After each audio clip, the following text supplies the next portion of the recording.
Всем привет! С вами Ирина и канал My DIY Life. У меня на канале вы можете найти видео, посвященные самым разным материалам, но вот один из них использовался до сих пор непростительно редко, и сегодня я хочу исправить это досадное упущение. Речь идет о бетоне, и сегодня я покажу вам очень классный декор для дома и сада с использованием бетона и дерева. Но это еще не все. Сегодняшнее видео я снимаю не одна, а совместно с каналом Оксаны Матяш. Честно говоря, я сомневаюсь, что среди моих зрителей найдутся те, кто не знакомы с творчеством Оксаны, потому что ее канал является одним из старейших, как мне кажется, каналов на русскоязычном YouTube, посвященный DIY тематике. Во всяком случае, когда я 2 года назад начинала вести свой канал, именно видео Оксаны попались мне одними из первых, и с тех пор я ее смотрю. Но если вдруг каким-то странным образом алгоритмы YouTube ни разу не выдавали вам ее видео, то очень рекомендую сходить к ней на канал и посмотреть. Оксану по праву называют королевой бетона, и поэтому видео про бетон, мне кажется, было бы неполным без ее участия. И хочу сказать лично про меня, помимо DIY видео Оксаны, мне очень нравятся ее сюжетные, так сказать, видео, когда она снимает как будто маленькие фильмы. У нее был потрясающий клип на Новый год. Я до сих пор не могу оправиться от видео, посвященного Хэллоуину, когда она создавала образ Фредди Меркьюри. В конце концов, одно из последних видео про веснушки, оно просто заряжает оптимизмом. И, Оксана, честно, я считаю, тебе нужно развивать это направление, у тебя очень классно и очень талантливо это получается. Но это было лирическое отступление. Встречайте, Оксана Матяш. Всем привет! Меня зовут Оксана Матяш, и я DIY-блогер с почти 10-летним стажем. Я фанат бетона и фанеры, обожаю переделки, ремонты, древесную пыль и шум инструментов. Меняю интерфейс своего дома едва ли не раз в год, перекрашиваю все, что неправильно лежит, и вдыхаю новую жизнь в старые вещи. Сегодня я хочу вам предложить 2 подноса для летних раскладок из моих любимых материалов – дерева и бетона. Ну и с меня также очередная парочка тонкостей работы с бетоном. Заглядывайте ко мне на канал, буду вам рада. Ну что же, звучит очень интересно и интригующе. Уверена, что будет масса интересного и полезного, как всегда. Так что после просмотра моего видео переходите по ссылочке в описании под видео, чтобы посмотреть видео Оксаны. Ну а пока смотрим.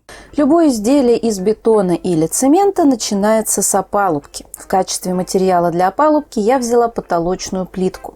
Она продается в любом строительном, стоит копейки, прекрасно обрабатывается и дает гладкую поверхность. Но только старайтесь выбирать без рельефного узора, если, конечно, это не является авторской задумкой.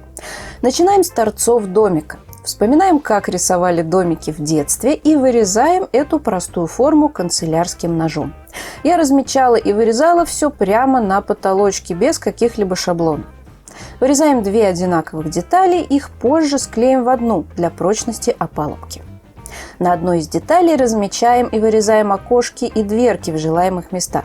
Окошки я старалась делать небольшими, чтобы не сильно было видно внутренность домика. Она будет не очень аккуратная. Примерно 2 на 1,5 сантиметра. После того, как все окошки вырезаны, склеиваем эту деталь со второй, которая осталась сплошной.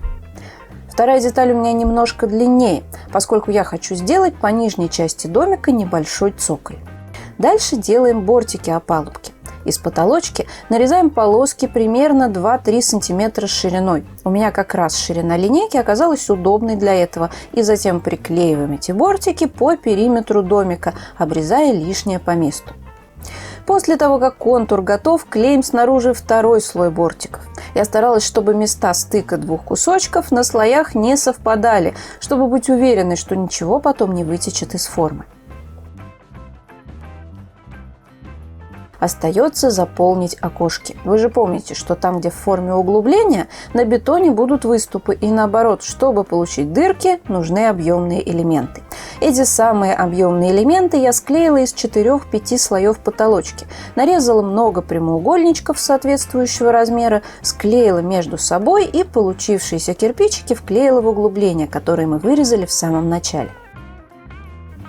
Наконец, чтобы точно все было герметично, я проклеила бортики скотчем, загибая его на дно. В принципе, шаг не обязательный, но зато формы получаются очень прочные. Опалубка готова.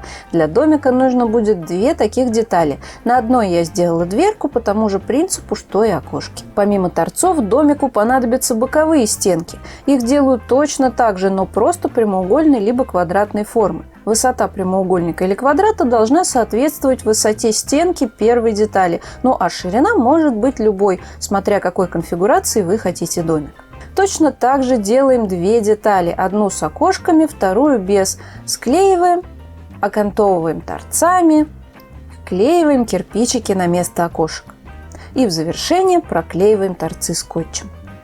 По такому принципу можно делать совершенно разные домики, даже и более сложные, чем у меня формы, из нескольких модулей. Единственный момент – не забывайте учитывать толщину стенок. Если вы делаете квадратную боковую опалубку, как я до этого, домики получатся прямоугольные в основании, поскольку к квадрату прибавляются по 2 см с каждой стороны на толщину торцов. А вот чтобы получить квадратный в основании домик, боковые стенки надо делать поуже. Для того, чтобы понять, что получится в итоге, достаточно составить опалубки вместе, и вы увидите, какой строите домик. Опалубки готовы, и поскольку стенки получатся достаточно тонкие, я решила сделать дополнительное армирование. Можно накидать в бетон любых проволочек, но у меня была сетка, купленная некоторое время назад для разных декоративных целей, и я решила использовать ее. Нарезала кусочки сетки по форме домиков, сделала прорези под окна и двери и вложила внутрь опалубки. Изначально у меня была идея сделать торчащие из бетона кусочки сетки, за которые стенки можно будет прочнее соединить, но с первого раза не учла толщину стенок и кое-что пришлось отрезать. Можно просто заложить торчащие проволочки и потом скрутить их между собой. Главное, помните, что на торцевых деталях они должны торчать не с края, а с отступом на толщину стенки. Возня с опалубками закончена, самое сложное позади. Теперь замешиваем раствор. Пластификатора для бетона у меня не было, и я добавляла в воду для прочности клей ПВА. Столовую ложку на каждый килограмм смеси. Дальше засыпаю цементно-песчаную смесь. У меня марка М300. И замешиваю раствор. Мешать большой объем удобнее специальной насадкой на дрель, но можно и руками. Заполняем форму примерно до половины и хорошенько стучим об стол. Я просто приподнимала форму над столом и роняла с небольшой высоты. Это очень хорошо выгоняет пузыри. Потом кладем опалубку из сетки или проволоку. Немного вдавливаем в раствор и заполняем форму доверху. Вот здесь, кстати, видно, что я уже загнула торчащие края сетки как нужно, с отступом от края. И еще раз хорошенько стучим формы об стол. Так заполняем все формы. Хочу немного остановиться на цементной смеси для домиков. Поскольку толщина у стенок небольшая, несмотря на армирование, возможны трещины в готовых стенках. И поэтому очень важно брать хорошую, качественную, свежую смесь для раствора. Я на первый замес взяла мешок смеси, которая с прошлого года лежала у меня в сарае. И готовые стенки потрескались. Их, правда, удалось реанимировать, но вот второй заход уже с мешком свежей смеси, той же М300, дал результаты на порядок лучше. Так что цемент или смесь покупайте непосредственно перед работой. Пока я тут болтала, я наполнила все формы раствором, и теперь их нужно разложить куда-то, где они не будут мешаться, хотя бы на недельку, чтобы бетон набрал прочность. На полное отверждение нужно недели 3, но у меня, конечно, не хватило терпения. Важно, чтобы поверхность была горизонтальной, иначе раствор утечет на одну сторону, и стенки будут неравномерной толщины. Но вот неделя прошла, бетон застыл, и запчасти для домиков можно доставать. Здесь у меня частично уже второй замес, поскольку, как я сказала раньше, на старой смеси у меня потрескались детали и пришлось делать новые. И чтобы оконные проемы получились аккуратнее и лучше вынимались, я их обклеила дополнительно скотчем. Вы видите, я думаю, на съемке. Но тут тяга к перфекционизму сыграла мне плохую службу. Обернутые скотчем окошки вынимались не лучше, а хуже. В принципе, ничего страшного лично для меня, и я просто выламывала их из формы и потом уже выдавливала из бетона отдельно. Но если вам нужно использовать формы повторно, лучше так не делайте, либо смазывайте кирпичики минеральным маслом перед заливкой. Окошки можно потом, конечно, вклеить обратно, но если вдруг выломается неаккуратно и повредит стенку, на готовом изделии будет шовчик, придется подшлифовывать. Но зато со скотчем оконные проемы получились идеально ровненькие, без следов ребристости от склеенных вместе слоев потолочки. Ну а вот этот домик из самого первого замеса, он потрескался меньше остальных. Видите, всего пара небольших трещин. Его можно вынуть, не повредив форму. Нужно продавливать пальцами все окошки и постепенно вытягивать застывшую заготовку из формы. Процесс не очень быстрый, но зато после этого форму можно залить повторно и так постепенно сделать хоть целый городок. Так что придется выбирать, что вам важнее – идеальные окошки или многоразовость. Ну, или, возможно, вы придумаете свой собственный вариант формы, который совместит все достоинства. Тут, конечно, впору пожалеть, что мне хотелось как можно больше окошек, потому что дольше всего я выдавливала эти кирпичики. Отличная тренировка для пальцев. Я их почти возненавидела под конец. Но, конечно, когда в доме много окон, это смотрится очень декоративно. И вообще процесс вынимания из формы необыкновенно приятный. Это почти как отклеивать малярный скотч после покраски. Наконец, все заготовки освобождены, и можно собрать домики из получившихся запчастей. Для склейки деталей я взяла клей для камня. Можно клей для плитки или даже тот же самый раствор, каким заливали домики. Замешиваем раствор до состояния густой сметаны или полужидкого теста, и можно склеивать. Наносим смесь на бока торцевой детали, той, что с треугольным верхом, и пристыковываем к ней боковые стенки. Точно так же намазываем вторую торцевую деталь и окончательно склеиваем домик. Аккуратно заглаживаем швы снаружи и промазываем клеем изнутри торчащие концы сетки или проволочки, чтобы они оказались закрыты раствором. Мне этот процесс очень напомнил сборку чего-нибудь кондитерского, как будто коржи кремом намазываешь. Удобнее, если для такой работы у вас будет шпатель или что-нибудь вроде него, ну хотя бы ненужная пластиковая карточка. Но я почему-то совсем про него забыла и снимала излишки просто пальцами. Это, конечно, менее удобно, и я немножко заляпала стенки грязными пальцами, но вот изнутри замазывать швы именно пальцами удобнее всего. После того, как домики склеены, снимаем чистым шпателем или хотя бы какой-нибудь дощечкой все лишнее, чтобы стенки получились ровные. Если где-то проступил шов или появилась трещина на стенке, можно нанести еще слой раствора и заровнять. И оставляем домики в покое еще на несколько дней, пока все не схватится. После высыхания шлифуем все лишнее. Поскольку формы гладкие, домики в шлифовке почти не нуждаются. Нужно пройтись только по швам. Ну и там, где я замазала трещины на домиках первого замеса. Я шлифовала абразивной губкой с зерном 180. В процессе зашкуривания выяснилось, что один домик уже обзавелся жильцом. Жилец сбежал от греха подальше, уж очень стало пыльно и шумно. И, наконец, финишный этап. Поскольку у меня домики будут жить на улице и к тому же с цветами, а это означает постоянную влагу, я решила, что бетон хорошо бы защитить. Планировала купить какой-нибудь лак для камня, но потом мне на глаза попалась в магазине специальная силиконовая пропитка от влаги, и я решила ее попробовать. Она проникает в бетон на 15 мм, во всяком случае так написано на бутылке. И после ее нанесения влага с бетона скатывается, как с обуви, обработанной спреем от влаги. Пропитку я наносила кистью по инструкции в 2-3 слоя. Второй слой нужно наносить до высыхания первого, и поэтому я покрывала одну сторону домика, а, выдержав короткое время, сразу покрывала вторым. Бетон впитывал пропитку как губка, так что, думаю, насчет проникновения на 1,5 см вглубь они не врут. Покрывала со всех сторон, и снаружи, и изнутри, стараясь, чтобы не было потеков. Особенное внимание уделяя внутренней стороне. После того, как все домики искупались в пропитке, отправляем их сохнуть. Ну а пока можно заняться крышами и основаниями. Если вы планируете держать домик на подоконнике, то ему, конечно же, нужно дно. И я решила его сделать деревянным. Можно, кстати, также из бетона отлить. Крыши для тех домиков, которые будут служить светильниками, я тоже выпилила из дерева. Использовала для этого ненужный кусок мебельного щита.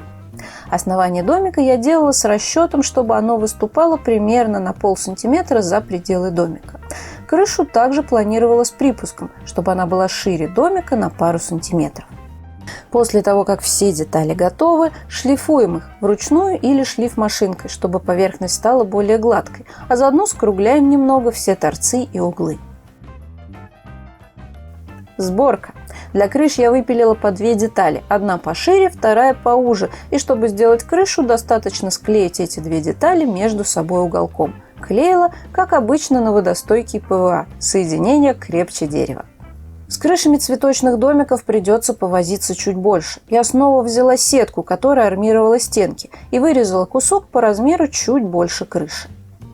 Сгибаем кусок уголком по форме крыши и вырезаем квадратики по углам, чтобы можно было сделать из сетки нечто вроде корзинки. А также разрезаем сетку по сгибу до самых стенок домика.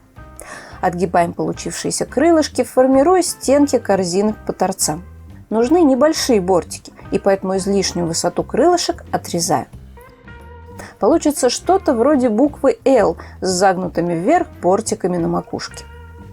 Теперь сгибаем ножки буквы «Л» вверх, чтобы получилось уже английское W. И, наконец, отгибаем ножки у W вниз, чтобы они легли на боковые стенки домика. Остается обрезать лишнее на этих бортиках, и основание корзинки для цветов готово.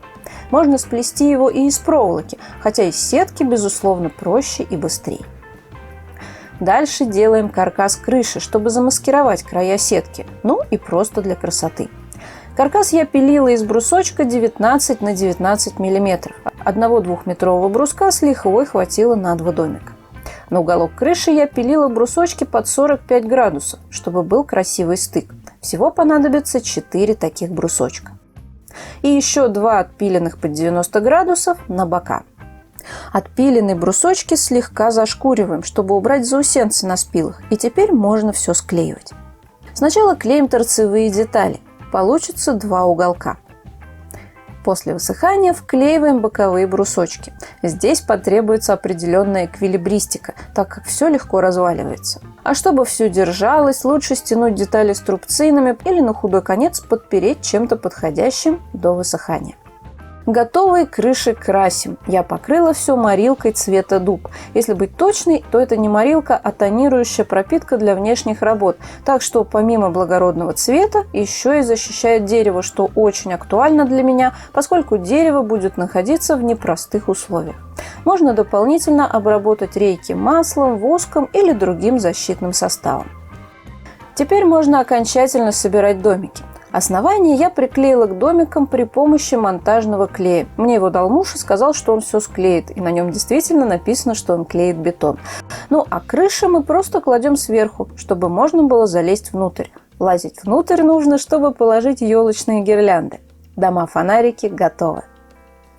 С цветочной крышей возни будет побольше. Надеваем на крышу с сетчатой корзинкой деревянный корпус. Переворачиваем все это дело и пристреливаем сетку с изнанки степлером.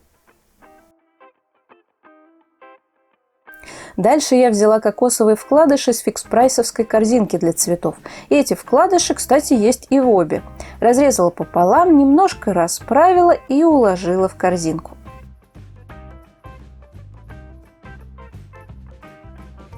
Все лишнее безжалостно отстригаем.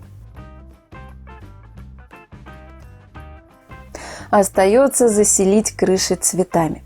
Лучше всего взять те растения, которые хорошо переносят малый объем почвы и частую засуху, то есть жителей альпинариев.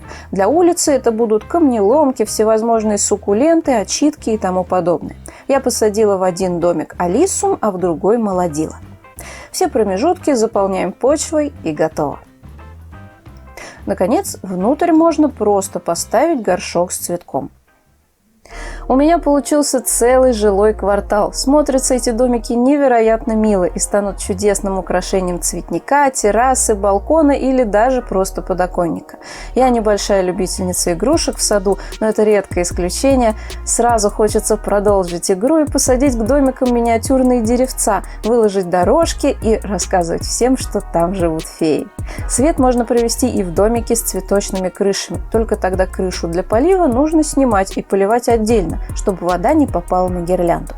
Давно заглядывалась на подобные деревянные домики с цветочными крышами, ну а в бетоне я надеюсь, что они окажутся еще и долговечными. Кстати, испытание водой бетон прошел достойно. Капли действительно скатываются с него без следа, так что пропитка работает. Ну а вечером можно устраивать иллюминацию. Когда мы достроим беседку, я думаю, что переселю мой миниатюрный городок на ступеньки у входа.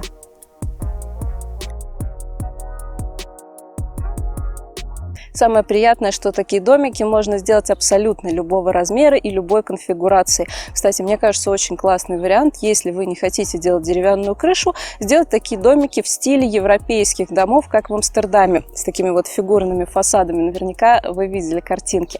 Ну, а кроме того, как я уже показала, можно их использовать абсолютно в разных ипостасях. Ну, а теперь давайте посмотрим, что же получилось у Оксаны. У меня вышли очень крутые подносы для летних раскладок. Коктейли, пироги, фрукты, сыры. Я планирую провести это лето максимально красиво и вкусно. С нетерпением жду вас на своем канале. Обещаю, будет интересно. Очень красивые подносы. Бегу уже смотреть, и вы тоже отправляйтесь по ссылочке в описании под видео. Ну а я буду с вами прощаться, как обычно. Если это видео вам понравилось, было интересным и полезным, то поддержите его большими пальчиками вверх и подпиской. На сегодня все. Всем пока!